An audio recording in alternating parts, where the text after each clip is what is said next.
थेवबो आङो रायजोनि सिगाङाव आङो समायखिरा आं रादाय होबोनायलाय आं उइथड्र खालामगोन होननानै आं रायलायदों आं सानगासिनो दङ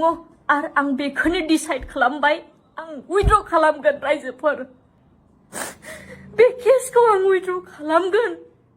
हाय लोगोफोर नोंथांमोनखौ आंनि गुबुन मोनसे गोदान भिडिअ फिन खेबसेआव आंनि गोसो गोरबोनिफ्राय बरायहरना लाग्रोनो थाबाय आरो बुथेथे महरखौ लानानै लोगोफोर दासान्दि माने ओरैबायदि माने भाइराल जागासिनो दं नोंथांमोना माने बयबोथ' मिथिखादों बयबोथ' माने नुखाबायानो जानो हागौ दिनै आङो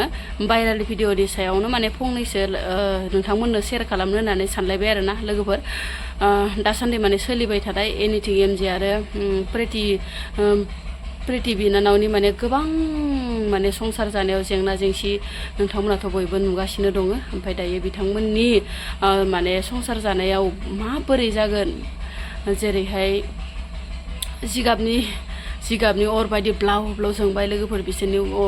संसार जानाया आरो बिसोरनि संसार जानाया उनावहाय गोरोबफिनगोन ना फिनला बेखौबो माने मा बुंबावनो आरो जों मालायना गावसोरसो मिथिगौ आरो जोंथ' आरो बुंनानै बहाथो मालायनि संसारखौ गोरोबहोनो हानो बहाथो आरो बुजायनानै जों माबानो हानो गावसोरनि गोसोआनो जुदि मिलायलायाबा बेबा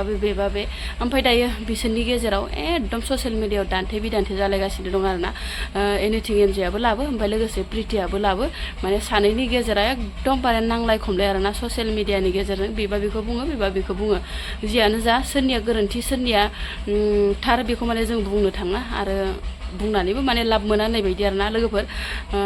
मालायनि संसाराव हाबनानै जेबो माने लाब गैया बेबा सैथोखौ बुंदों ना बैबासो नंखायखौ बुंदों माने जोङो हमनानै मोना रावनिबो गोसोखौ नङा होमबा लोगोफोर दायो जोङो एनिथिं एमजेखौबो मोजां बुंनो हाया लोगोसे प्रितिखौबो माने मोजां बुंनो हाया आरोना लोगोफोर बारा सानैनि गेजेरावसो एकदम गुरुं गुजुं जालायगासिनो दं आरोना बिसोरनि संसार जानायखौ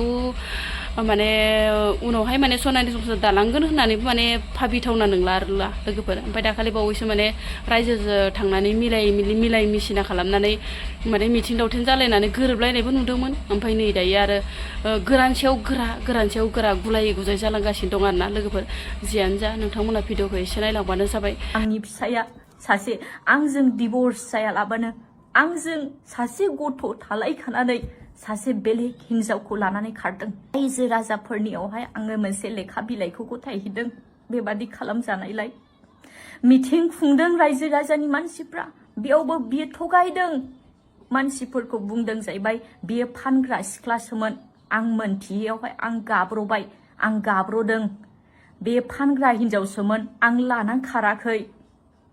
नै बेफोरबादि बाथ्रा शपिंसो खालामनो थांदोंमोन मादोंमोन नै बेफोरबादि होननाय बाथ्रा The person you are calling is currently busy. Please call again later. आप जिस व्यक्ति से संपर्क करना चाहते हैं वो अभी व्यस्त है। हेलो हेलो माथो फनानो नाङा माथो जाबाय थादों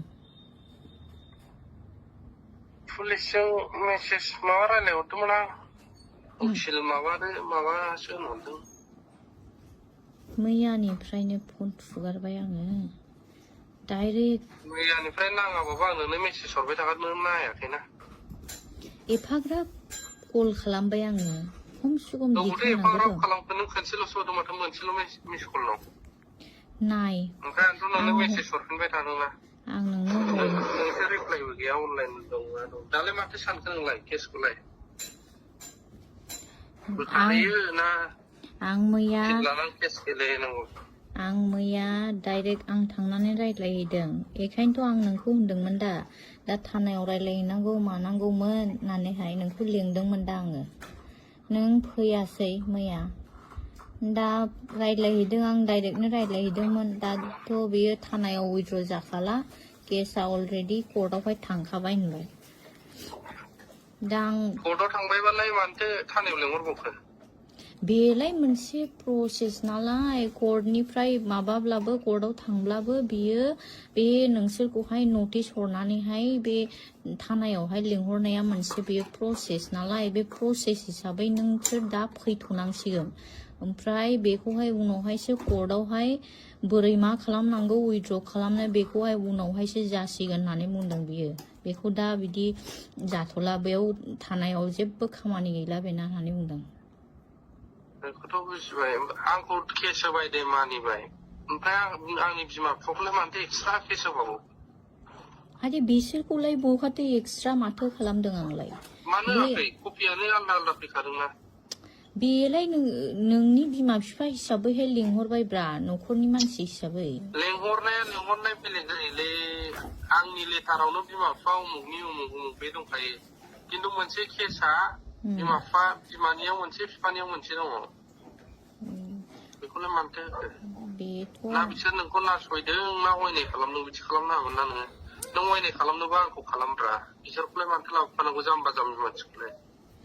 आरे बेखौथ' बेलेग एक्सट्रा जेबो माबा गैया बेयावहाय दा नोंनि बिमा बिफा हिसाबैहाय सोर बेखौसो देखायनाय जादों दा बेयावहाय बिसोरखौहाय लेंहरदों बे देखायनाय जायाखैना केसनि डाइरेक्ट बे उमुक केस नाम्बार उमुक बिसोरनि नामाव एक्सट्रा दंथारखायो बेखौथ' देखायनाय जाखागोन दा जियानो जा जे प्रसेस सिस्टेम बादि दा थांनांगोसैना दा नोंसोरखौहाय फैनो थिनदों फैदो ओमफ्रायहाय माबानानैहाय उनावहाय बे कर्टआवहाय नायनोसै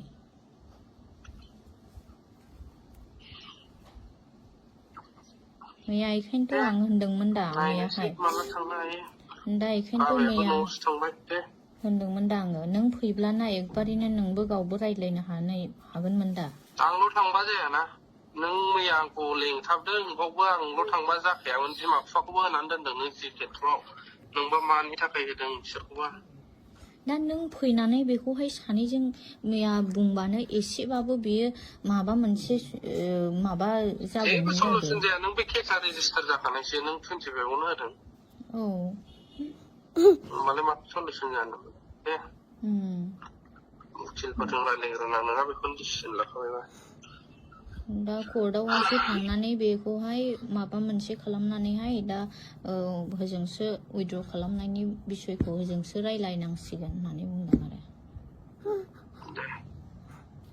माथो खालामदों उकिलफोरजों रायलायलाबायग्रोना ओमफ्राय माथो कलानो गैया मैयानिफ्रायनो जेबो फनबो हरा फन हरबाबो आंनि मबाइल नाम्बारखौ बिजि लाइनावसो सोनानै दोनगासिनो दं नोङो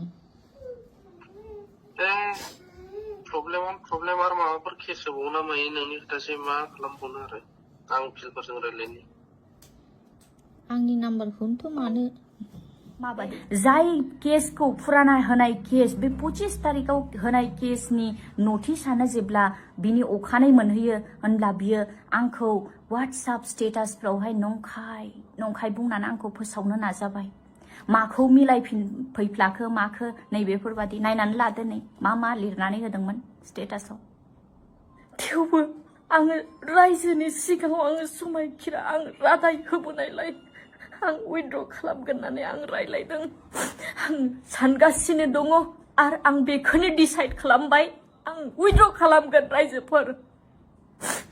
बे केसखौ आं उइद्र' खालामगोन नाथाय आंनि सायाव नंखाय गोबां एलिगेसन खालामदों आंनि सायाव जोबनो गैयै नंखाय एलिगेसन खालामदों बिनिखायनो संसार जाबोनायाव बोरै जाबोदों आं फारि दिनै नोंथांमोना सोरबाया खोनासंनो मोजां मोननो हागौ सोरबाया आंखौ अनसायग्राबो थानो हागौ सोरबाया आंखौ सैयैबो जानो हागौ नाथाय जोङो ससियेल मिडियायाव बयजोंबो सिनाय जानायलाय बे न'खरनि बायदिसिना न'खरनि दावराव दावसिया